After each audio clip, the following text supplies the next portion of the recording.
Max, coming to you. Brilliant performance by you, just 0.003 of a second behind Lewis. How did the car feel out there? Terrible. Yeah, well, I mean, it doesn't matter where you are on the grid. If it doesn't feel good, it doesn't feel good. And the whole qualifying, I've been struggling a lot with the whole weekend, really. With a shift in balance, like understeer, then you try to correct it, and it's oversteer, and it was just never in a good window. So I was struggling a lot in Q1, Q2. I mean, there's not much you can do, really, once you go into qualifying. But, yeah, every time I got to the apex of the corner, it was just not gripping up for me. And that's probably the worst balance I can have in a car. And, yeah, I tried to correct a few things in Q3, but there's only so much you can do. And I thought my first lap wasn't too bad, but it still felt like I was driving on ice with the front axle. It's just very peaky. Then in the second lap, already the first sector was just, again, off. Then I just risked a bit more in sector 2, which paid off. But then the last sector, I again lost the front. And yeah, just really inconsistent and difficult to, you know, be progressive through qualifying. It was just hit and miss all the time. So I think with the upgrades we brought as well to this weekend, this is extremely disappointing from our side. I mean, we are P2, but, you know, looking at how the whole year has been, this I didn't expect to happen.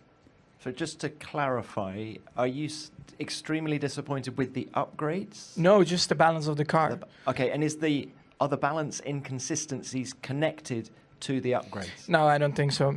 Okay. Because, you know, we've been trying a few things. The upgrade looks good. It's just we didn't nail the balance of the car. As simple as that. You found nearly a second between Q2 and Q3. That is more than the compound jump in tyre. Where did you find that time? I cannot tell you because it's just so inconsistent. Like, I just went out there and suddenly it just gripped up a little bit better. And then I put the second set and it's different again. So it was just, yeah, very difficult to drive today. Normally in qualifying, you know, you build up to it. You have a bit of margin and you know exactly where and how to push more. Because normally, naturally, in your second run, you improve. But today it was very hard. Are you more hopeful for the race tomorrow? Lewis has already said that your race pace runs yesterday looked good.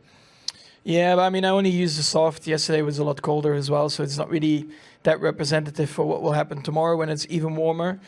I think also yesterday maybe some other cars were still a little bit more off pace compared to today. So normally, like Lewis said as well, you know, when they, let's say, are up front in qualifying, normally their race car is also quite strong. So I don't expect it to be a very straightforward race. I mean, I expect us to be quick, but the run here, it's not easy to pass, especially when you are quite closely matched in pace.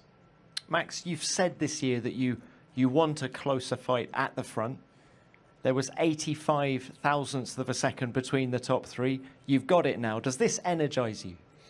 Yeah, I mean, for sure, for everyone, it looks good, right? I mean, I'm just not happy with how my qualifying went just because of the balance. It has nothing to do with the gaps to other teams. But for sure, I think this qualifying was very exciting because everyone, well, every session, basically, you didn't really know who was actually going to be quickest, right? So I think that's a good thing. All right. Max, very well done.